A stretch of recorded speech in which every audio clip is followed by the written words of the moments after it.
नमस्कार। कभी सोचा है कि हम जैसा करते हैं वैसा क्यों करते हैं? मतलब क्यों कभी पढ़ाई में एकदम मन लग जाता है और कभी बिल्कुल नहीं?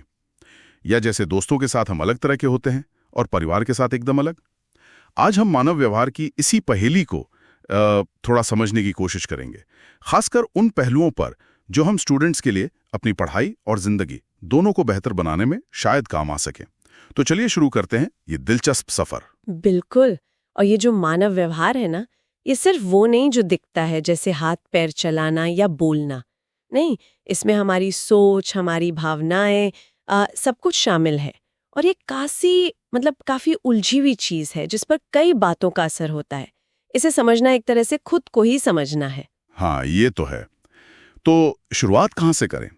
क्या ये सब हमारे दिमाग में ही चल रहा है? जैसे कभी कभी होता है ना, बिना किसी खास वजह के मूड अच्छा या खराब हो जाता है। दिमाग का रोल तो बहुत अहम है ही। देखिए, हमारे अंदर ना कुछ केमिकल्स होते हैं, जैसे शायद सुना हो, डोपामाइन या सेरोटोनिन। ये तय करते हैं कि हम कितना खुश महसूस कर रहे हैं या मोटिवेटेड हैं या फिर तनाव में हैं। इन्हें हम कह सकते हैं बायोलॉजिकल फैक्टर्स। ये हमारे मूड, एनर्जी लेवल, इन सब को सीधे प्रभावित करते हैं। अच्छा, मतलब ये हमारे अंदर का सिस्टम है।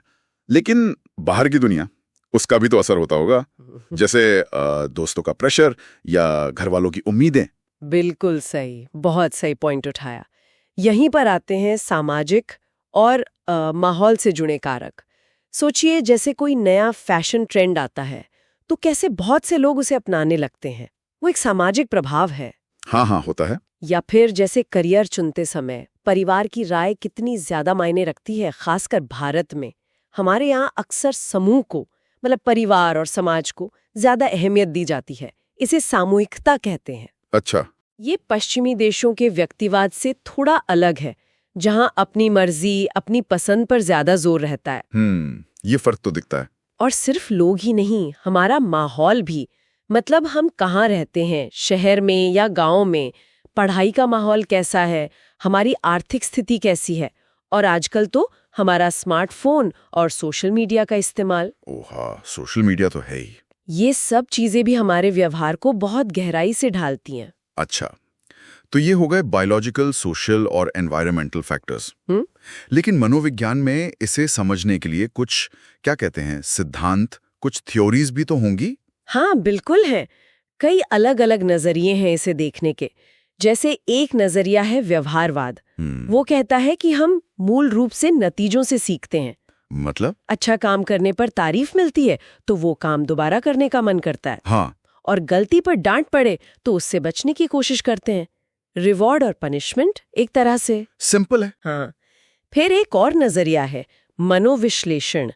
वो हमारे अचेतन मन, यानी अनजाने मन और बचपन की बातों पर ज्यादा ध्यान देता है कि कैसे वो अनुभव आज भी हमारे व्यवहार को प्रभावित करते हैं, भले ही हमें उसका सीधा पता न चले। अच्छा, ये थोड़ा गहरा है। फिर है संज्ञानात्मक सिद्धांत। ये हमारी सोच पर फोकस करता है कि हम किसी सिचुएशन के बारे में क्या सोचते हैं, कैसे सोचते हैं। यही तय करता है कि हम कैसा महसूस करेंगे और फिर वैसा ही व्यवहार करेंगे। मतलब सोच बदली तो व्यवहार बदला। बिल्कुल। और एक और महत्वपूर्ण नजरिया है मानवतावादी। ये मानता है कि हर इंसान में अंदर से एक इच्छा होती है बेहतर बनने की, अपनी पूरी क्षमता को पाने की, जिसे आत्मसिद्धि कहते हैं। मतलब वो बेस्ट वर्जन बनना जो हम बन सकते हैं। वाह, ये तो काफी दिलचस्प है कि एक ही चीज को समझने के इतने अलग अलग तरीके हैं। और अगर हम भारत की बात करें तो यहाँ के माहौल में ये चीजें कैसे दिखती हैं? हमारी संस्कृति, हमारे मूल्य, उनका क्या असर है? भारत में देखिए, संस्कृति का प्रभाव बहुत गहरा है। ये तो जाहिर है। जैसे बड़ों का आदर करना, परिवार के प्रति अपनी जिम्मेदारी निभाना, समाज के साथ मिलकर चलना, ये चीजें हमारे फैसलों में और हमारे रोज के व्यवहार में साफ झलकती हैं। हाँ, ये तो है। जॉइंट फैमिली सिस्टम भी इसी का एक उदाहरण हो सकता है। बिल्कुल। लेकिन आजकल एक और चीज दिख रही है, वो है पुरानी परंपराओं और नए जमाने की सोच के बीच थोड़ी सी कश्मकश। हाँ। खासकर युवाओं में ये ज्यादा है। हाँ, ये टकराव तो महसूस होता है। हाँ, क्योंकि ग्लोबलाइजेशन की वजह से पश्चिमी विचार भी आ रहे हैं और युवा अपनी पहचान बनाने की कोशिश में इन पारंपरिक मूल्यों और नए विचारों के बीच एक संतुलन ढूंढ रहे हैं। ये संतुलन बनाना ही शायद सबसे बड़ी चुनौती है आजकल। और छात्रों को आजकल और किन मुश्किलों का सामना करना पड़ता है? पढ़ाई का प्रेशर तो है ही। पढ़ाई का प्रेशर तो है ही, लेकिन उसके अलावा मानसिक स्वास्थ्य एक बहुत बड़ा मुद्दा बनकर उभरा है। तनाव, चिंता, डिप्रेशन, ये चीजें बढ़ रही हैं। खासकर शहरी युवाओं में ये ज्यादा देखने को मिल रहा है। क्यों बढ़ रहा है ये? कई कारण हैं। पढ़ाई का दबाव, करियर की चिंता, रिश्तों की उलझनें, सामाजिक दबाव भी बहुत है।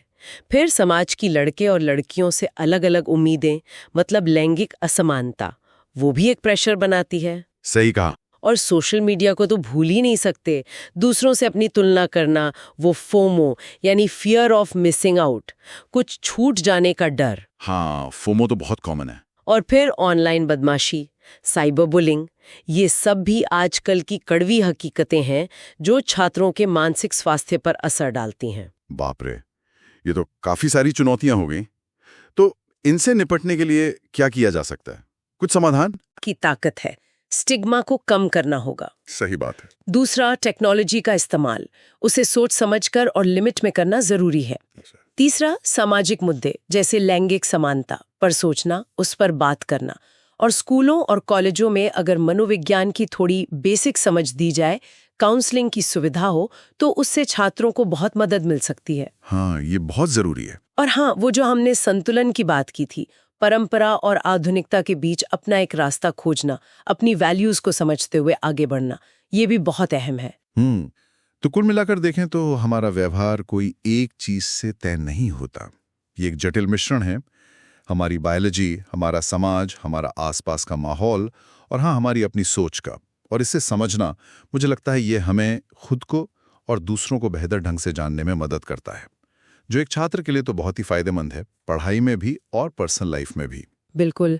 और शायद इस चर्चा के बाद सोचने के लिए एक सवाल ये छोड़ा जा सकता है कि आज का जो भारत बदल रहा है, उसमें युवा अपनी जड़ों से जुड़े रहकर और भविष्य की तरफ देखते हुए अपनी एक संतुलित पहचान कैसे बना सकते हैं, इस पर विचार करना शायद जरूरी है। उम्मीद है आपको आज की ये चर्चा दिलचस्प लगी होगी और कुछ सोचने को मिला होगा। अगर हाँ, तो इस वीडियो को लाइक जरूर करें और हमारे चैनल को सब्सक्राइब करना ना भूलें। अगली बार फिर मिलेंगे।